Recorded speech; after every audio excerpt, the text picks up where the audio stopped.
दोस्तों अभी हम जिस तरीके से क्रिप्टो करेंसी में ट्रेड करते हैं या फिर इन्वेस्टमेंट करते हैं, यह तरीका पुराना है और अब नया तरीका है वेब3 अकाउंट का यूज करना।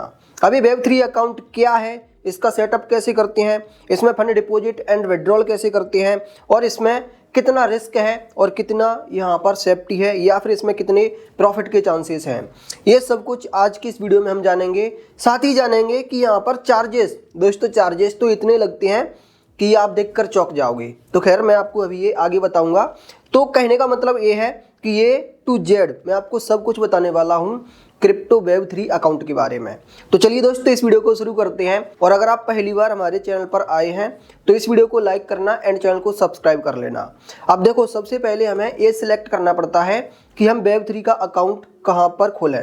तो देखो इसके लिए आपको अभी इंडिया में कुछ ही एक्सचेंज आपको वेब3 का अकाउंट प्रोवाइड करवाते हैं, जिनमें से एक और सबसे अच्छा अकॉर्डिंग टू मी CoinDCX है।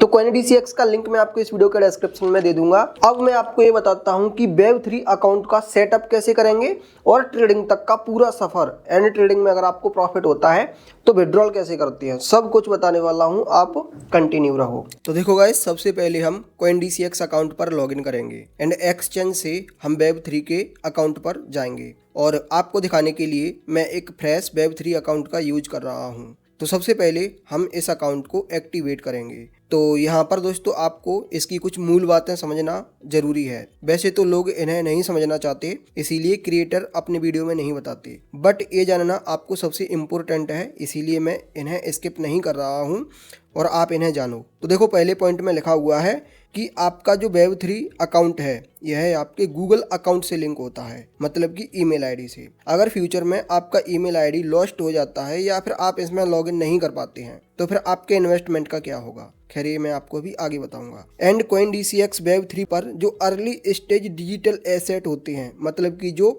न्यू और स्मॉल कॉइन, वो लिस्ट होते हैं और इन फ्यूचर इन्हें CoinDCX एक्सचेंज पर लिस्ट किया भी जा सकता है और नहीं भी। एंड दोस्तों तीसरे पॉइंट में लिखा हुआ है कि इनका प्राइस बहुत ही तेजी से राइज या फिर फॉल हो सकता है और इनमें इन्वेस्टमेंट किया गया आपका पूरा पैसा लॉस्ट हो सकता है। एंड इसमें स्लिपेज और नेटवर्क फीस के अलावा काफ़ी सारे और भी चार्जेस होते हैं, जो अभी आपको मैं आगे बता दूंगा। जब लाइव ट्रेड करके दिखाऊंगा ना, तब बताऊंगा कि इसमें कितने चार्जेस लग रहे हैं। एंड वेब3 एसेट में आप जो कुछ भी परचेज या फिर ट्रेड करते हैं उन्हें आप अपने मेन अकाउंट पर ट्रांसफर या फिर विड्रॉल नहीं कर पाएंगे, इन्हें केवल वेब3 अकाउंट पर ही एक्सेस कर पाएंगे। तो दोस्तों अगर आप इन सब बातों से एग्री हैं तो लिंक गूगल अकाउंट पर क्लिक करें। अब यहाँ पर आपको और अलर्ट किया जा रहा है। देखो यहाँ पर क्लियर मेंशन है कि आप हाई रिस्की जोन में एंटर कर रहे हैं। New token are risky. भाई क्यों है रिस्की? तो देखो इसका रीजन है, यहाँ पर टोकन्स में बहुत ही कम लिक्विडिटी होती है। लिक्विडिटी का मतलब होता है कि बायर को सेलर एंड सेलर को बायर मिलने में कठिनाई होती है। अगर आप किसी कॉइन को बाई कर लेते हैं फिर आप इसे सेल करना चाहें तो आपको कोई बायर नहीं मिलेगा, तो आपका ऑर्डर सक्सेस नहीं होगा। एंड इनमें हाई वॉलेटिलिटी होती है, मतलब कि किसी भी टोकन का प्राइस जल्दी से ऊपर जा सकता है एंड जल्दी से नीचे आ सकता है। एंड बाकी यहाँ पर लिखा हुआ है कि आपका प्रिंसिपल या फिर इन्वेस्टेड अमाउंट रिस्क पर है और इन्वेस्टमेंट करने से पहले आप खुद का रिसर्च जरूर करें। तो अगर आप इन सब बातों से एग्री हैं तो इस बॉक्स पर चेक करें and I understand and accept पर क्लिक करें।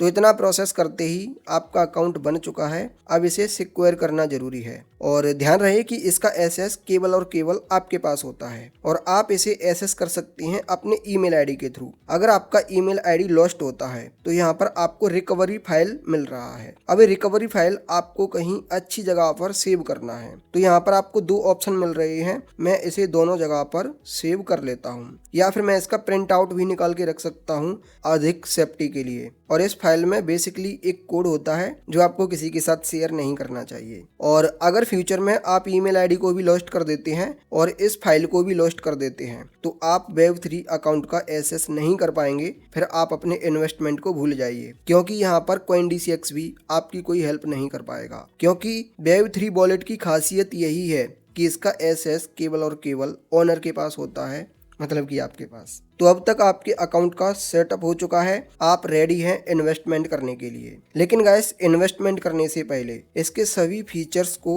सही से समझ लेना भी जरूरी है। तो देखो यहाँ पर ट्रेड लिखा हुआ है और इसका मतलब ये है कि यहाँ पर आपको सारे टोकन्स मिलते हैं और टोकन्स को यहाँ पर अलग अलग कैटेगरी में डिवाइड किया गया है। अगर आप किसी टोकन का नाम जानते हैं तो आप उसे ऊपर सर्च कर सकते हैं और आप अपने फेवरेट टोकन्स की वॉच लिस्ट बना सकते हैं, मतलब कि जिन टोकन्स में आप बार बार ट्रेड या फिर इन्वेस्ट करते हैं। वॉच लिस्ट में ऐड करने के लिए आप टोकन पर जाइए एंड यहाँ पर जो स्टार है उस पर क्लिक कर दीजिए, वॉच लिस्ट में ऐड हो जाएगा। ऐसे ही आप और टोकन को वॉच लिस्ट में ऐड कर सकते हैं। और अगर आपको ये वॉच लिस्ट से रिमूव करना है तो टोकन पर क्लिक करिए एंड स्टार को अनटिक कर दीजिए, तो यहाँ पर ये वॉच लिस्ट से रिमूव हो जाते हैं। एंड इसके बाद ये पॉइंट्स वाला ऑप्शन है, तो आप जितना ज़्यादा यूज करेंगे उतनी ही ज़्यादा यहाँ पर आपको ऑक्टो टोकन्स मिलेंगे। एंड लास्ट फाइनल और इम्पोर्टेंट है वॉलेट। तो देखो आप यहाँ पर क्लिक करके अपनी एक्टिविटी को देख सकते हैं और यहाँ पर आप वॉलेट की सेफ्टी देख सकते हैं। यहाँ पर आप कोई हेल्प लेना चाहें तो वो आप ले सकते हैं।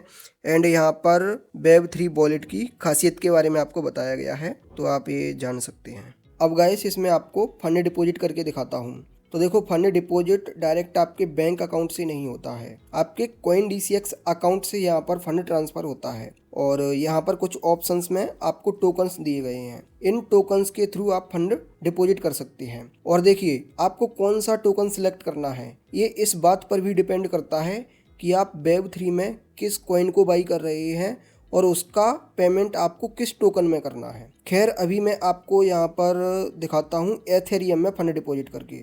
तो एथेरियम में हमारा पहले से इन्वेस्टमेंट है 7128 का। लेकिन देखिए, और भी यहाँ पर जो ऑप्शन है तो उनमें हमारा पहले से इन्वेस्टमेंट नहीं है। तो अगर मैं उनके थ्रू डिपॉजिट करना चाहूँ तो मैं उन्हें अभी बाई कर सकता हूँ। अभी आपको एथेरियम से ही फंड ट्रांसफ़र करके दिखाता हूँ।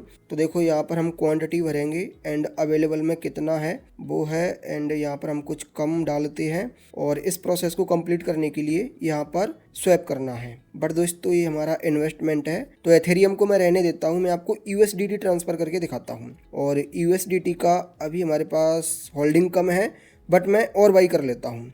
और देखिए, हम जो भी बाई करेंगे INR बैलेंस में से फंड कटेगा और इस प्रोसेस के 0 चार्जेस लगते हैं। अब हम प्रीव्यू ऑर्डर पर क्लिक करेंगे एंड यहाँ पर स्वैप टू बाई पर क्लिक करेंगे और इस प्रोसेस को पूरा होने में 2 से 5 मिनट तक का समय लगता है। खैर, हमारा यहाँ पर प्रोसेस कंप्लीट हो गया है। हम ओके पर क्लिक करेंगे तो देखिए, वॉलेट में हमारा एक USDT मतलब कि 97 रुपये जिसकी वैल्यू है वो बैलेंस दिख रहा है। फॉर एग्जाम्पल, हम फंड को विड्रॉल करना चाहें तो उसके लिए आपको रिमूव पर क्लिक करना है एंड अमाउंट में आपको क्वांटिटी डालना है, ना कि आप पैसा डालें कि आपको कितना ट्रांसफ़र करना है। और आप इसके चार्जेस देखिए, यहाँ पर दोस्तों कुछ चार्जेस लग रहे हैं और अगर हम बड़ा अमाउंट विड्रॉल करते तो ये चार्जेस काफ़ी अधिक होते हैं। अभी आपको स्मॉल दिख रहे होंगे। खैर, हम यहाँ पर प्रोसेस को कंप्लीट करते हैं और इसको होने में थोड़ा सा टाइम लगेगा। एंड जब ये प्रोसेस कंप्लीट होता है तो USDT हमारे CoinDCX अकाउंट पर ट्रांसफ़र हो जाते हैं। फिर अगर हमें बैंक में भेजना है तो CoinDCX के अकाउंट पर हमें USDT को सेल करना पड़ेगा। अब दोस्तों, आपको मैं ट्रेड करके दिखाता हूँ। तो देखो, ट्रेड में जाएंगे एंड यहाँ पर हम कोई एक टोकन सिलेक्ट करेंगे और ऊपर स्क्रॉल करके हम इसकी अधिक जानकारी ले सकते हैं एंड हम बाई विथ INR पर क्लिक करेंगे, क्योंकि इस टोकन को हम INR के थ्रू बाई कर सकते हैं और INR जो हमारे CoinDCX के वॉलेट में है वहीं से कट हो जाएगा। बिना Web3 वॉलेट में पैसा ट्रांसफ़र किए यह ट्रेड हमारा हो रहा है। तो हम अमाउंट में यहाँ पर डालेंगे, जैसे कि मिनिमम इसका 200 है तो हम वही यहाँ पर डाल देते हैं। प्रीव्यू ऑर्डर पर क्लिक करेंगे। अब ऑर्डर समरी को आप ध्यान से देखो हम पे कर रहे हैं 200 रुपये एंड CoinDCX की फीस 1.5% लगती है, जो कि अभी ये नहीं ले रही है क्योंकि हम न्यू है ना, तो ये चाहते हैं कि हमें इसका चस्का लग जाए। एंड ब्लॉकचेन फीस भी अभी नहीं लग रही है। बट प्राइस इम्पैक्ट ये फीस बहुत ज़्यादा लगती है, अभी फिर भी कम लग रही है और जब तक आपका ऑर्डर कंप्लीट होगा तब तक ये काफ़ी बार चेंज हो जाएगी। एंड ये स्लिपेज यह दोस्तों कोई फीस नहीं है, बल्कि इसका मतलब ये है कि जब तक आपका ऑर्डर कंप्लीट होगा तब तक इस कॉइन का प्राइस अगर 20% भी चेंज होता है तो आपका ऑर्डर सक्सेसफुल हो जाएगा। अगर 20 से अधिक परसेंट प्राइस ऊपर या नीचे हो जाता है तो फिर आपका ऑर्डर ऑटोमेटिक कैंसिल हो जाएगा और आप चाहें तो इसे चेंज भी कर सकते हैं।